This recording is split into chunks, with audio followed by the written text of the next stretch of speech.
Welcome to Advice from the Deal Room. I'm Ben Record.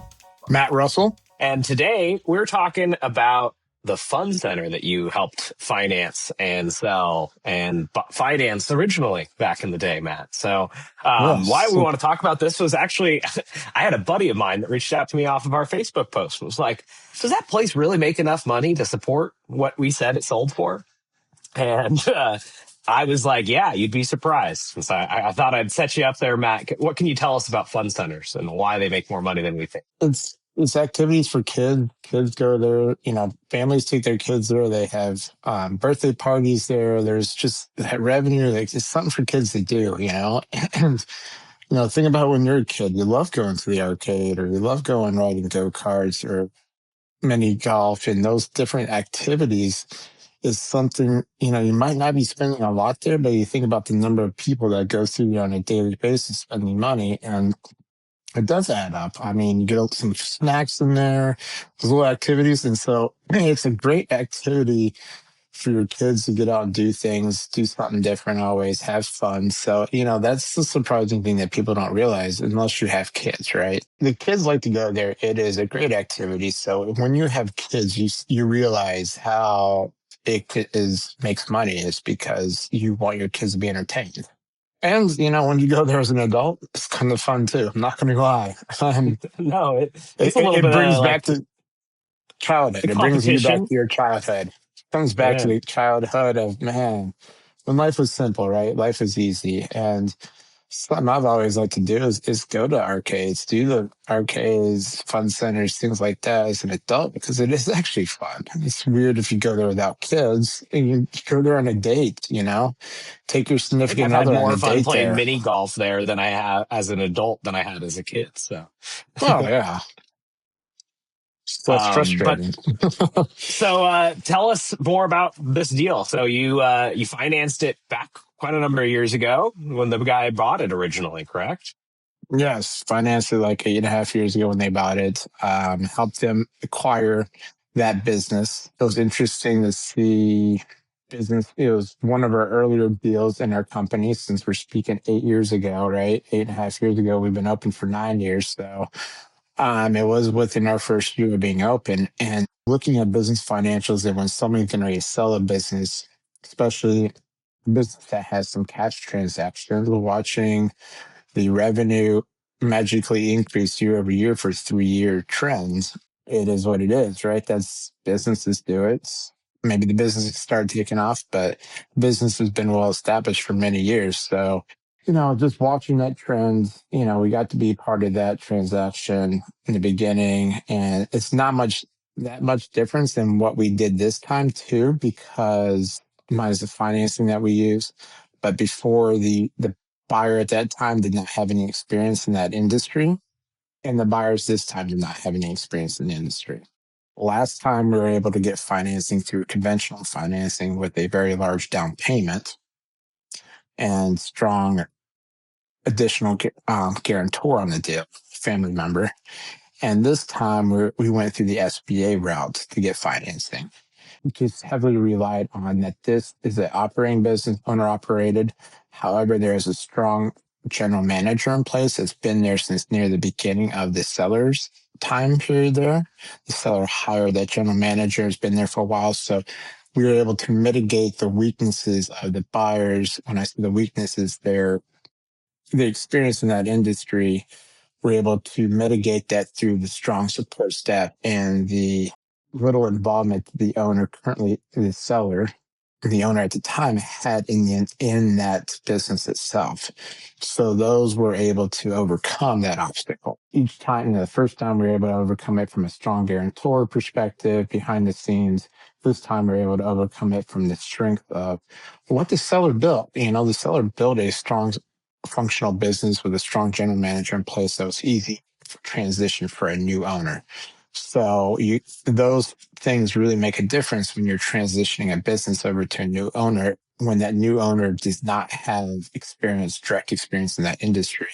So it's all about the transition plan and having the staff that can be able to handle that. what's different this time? I mean, like obviously the loan types were a little different, but like was the business cash flowing better this time around, or was it pretty much the same, just scaled up because of time? The cash flow is stronger this time around. When you get to the seller's discretionary earnings, you also this time around we were involved in the business sale of this as well. We weren't just the loan broker on this; we were the business broker. So a little different on this because we had a lot of knowledge to us, a lot of insight into it as we were going to help on the finance. And so being able to be there in both sides of that transaction made the transaction easier overall because we had very in-depth knowledge of the financials and everything like that before the buyer came on. And being able to navigate any of the communications and information transferring between the lender and the seller and the buyer, all of that being one source like you, I'm sure helped a lot. Yeah, that helped get a lot of the questions answered really quickly when they had any questions that came back from the underwriters and the lenders. We were able to mitigate those in a quick and remediate those quickly. And I know you said you mentioned SBA financing. We talked about SBA financing on one of our recent podcasts. Which type was it, or did you already mention that? So since it's a business transaction, um, we went 7A route. There was some real estate involved and some equipment, but mainly it was Goodwill Blue Sky that was involved in this transaction. So you said there was some real estate involved and there was some blue sky. What are the main asset that was purchased? Obviously, I mean, there's the assets, business, but all the games, you got to think about what those games cost, You have all the go-karts, you have all that equipment that goes into that fun center. That's the other source of collateral. It's not just the real estate for the outside things. So this is where that transaction was also had multiple playing parts. You have the real estate that they're buying for the outdoor activities. The inside activities was on a lease space from a different landlord. And then you also had storage units for the outdoor activities that the seller owned, but the buyers were not buying that piece of the real estate at this point because it also came with some other real estate involved, some residential units. So they did not want to buy it all at once. So then we had to get another lease just for the storage units there. So you had those moving parts there. So you did have some real estate, you have a lot of equipment, and then you had the blue sky that was involved. so we just kind of finished talking about the real estate and how it's kind of a couple different pieces. I had forgotten about that when we were first talking about this, Matt, that he doesn't even own the spot that the arcade's technically in. That's the rented piece and the outdoor games. Because if I'm wrong, there's go-karts, there's batting cages, there's mini golf, Yep. there's a Some lot outdoor activities. that's there. So it's not just the arcade. So it is a full fun center. What was kind of the hiccup that you guys caught towards the end, and give us the nuance of it? Well, you have a few chicken and egg things with an arcade like this fun center. There is the gaming license you need. This is considered a games of chance, so you have to get approval from the department, the gaming department, gambling department, whatever that is. But the SBA lender wants that gaming license to show that it's transferred over, but you can't get the license until the transaction closes. So it's a chicken and egg, and we ended up making that a post-closing transaction. There was an EIDL loan on this, and trying to get anything from the government in a timely fashion takes a while.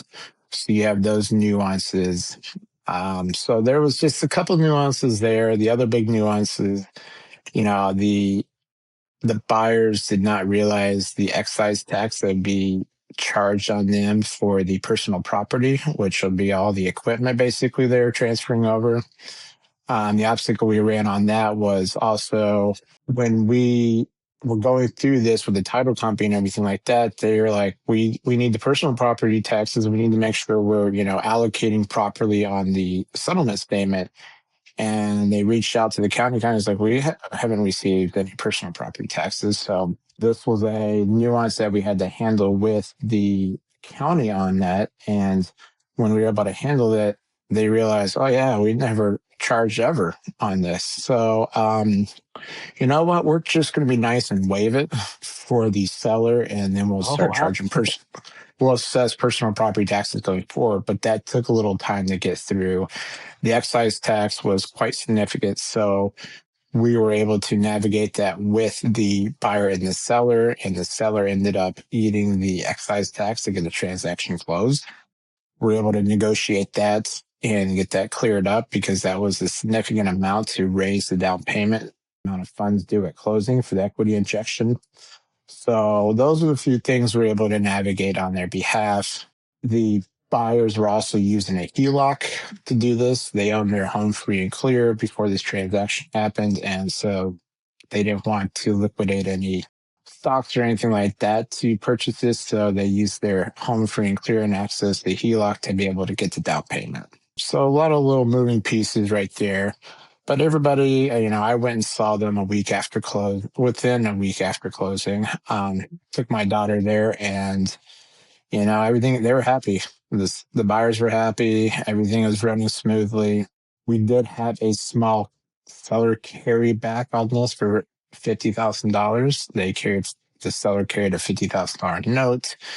The significance of that was because the real estate outside was special purpose that reduced the LTV from 90% down to 85% for the SBA. So that 5% difference on that real estate made up a little bit of a difference in the overall transaction.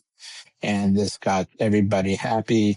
The seller still got a bulk of his money out. And so, but with that, we had to get some promissory notes drafted up and get that over to not just the SBA lender, but the gaming division wanted that promissory notes as well.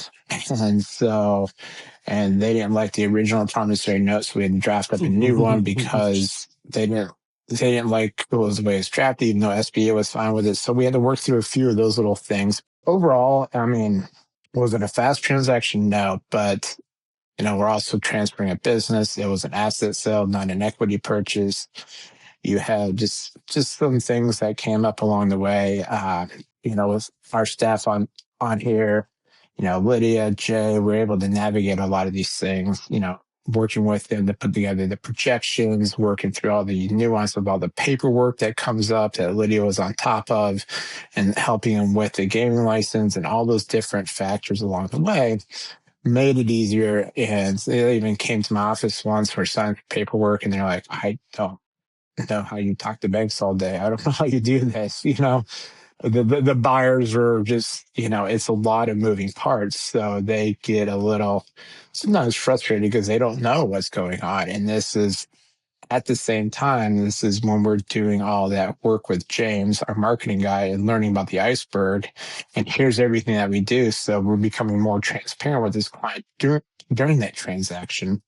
So that definitely helped a lot to say, hey, here we go.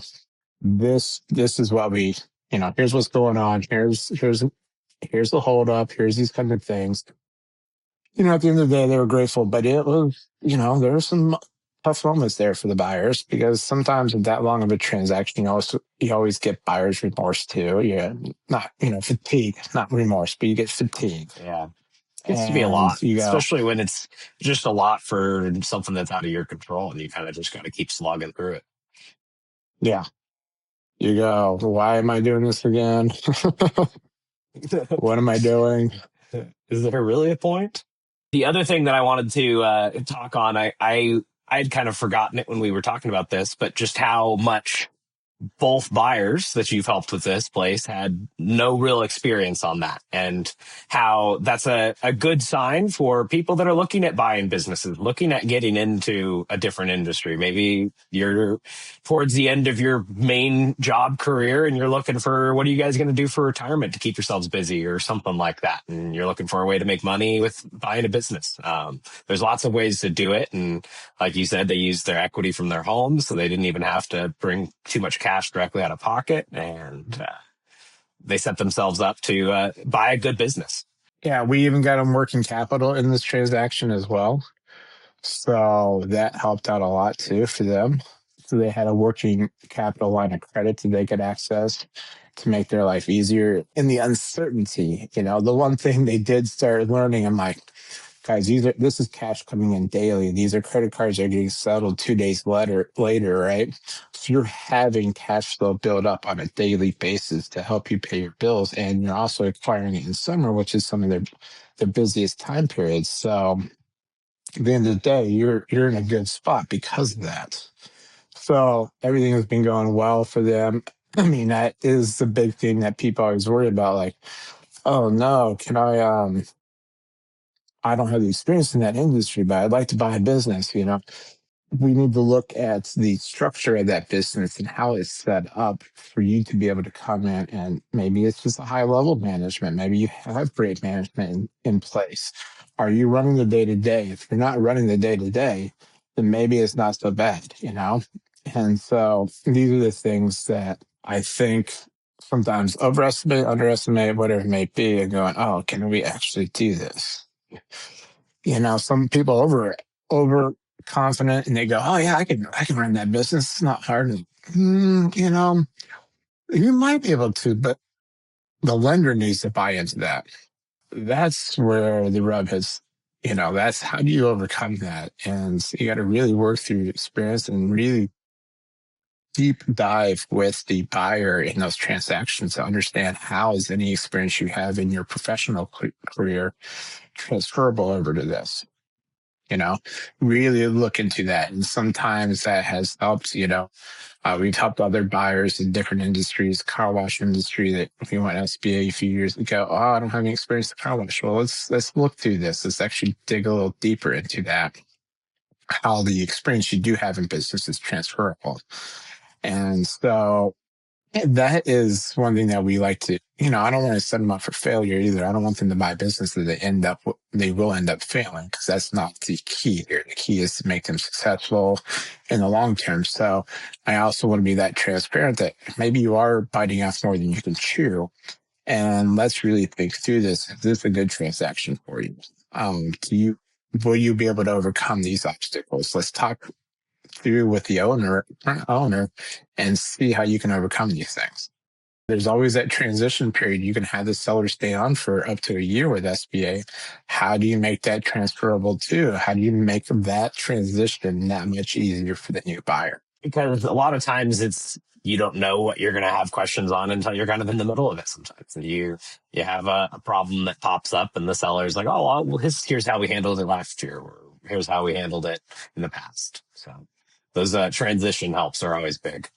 Before you say yes or no to a transaction, come consult with us. We will give you the ups, the highs, the lows, the pros, the cons, whatever it's, strengths, weaknesses of this and how we can mitigate that and see if it is actually, can we actually mitigate it? I will say on this transaction recently with the fund center, we went through one of the more difficult SBA lenders, a SBA lender that portfolios this transaction and keeps it on their books. And they offer a very lower fixed rate in the marketplace than the typical prime plus 2.5, whatever it may be. So we were able to get them a very favorable rate, and to get that through that kind of a institution shows that we were able to mitigate a lot of those weaknesses in the transaction in a manner that was satisfactory to a conservative underwriting team.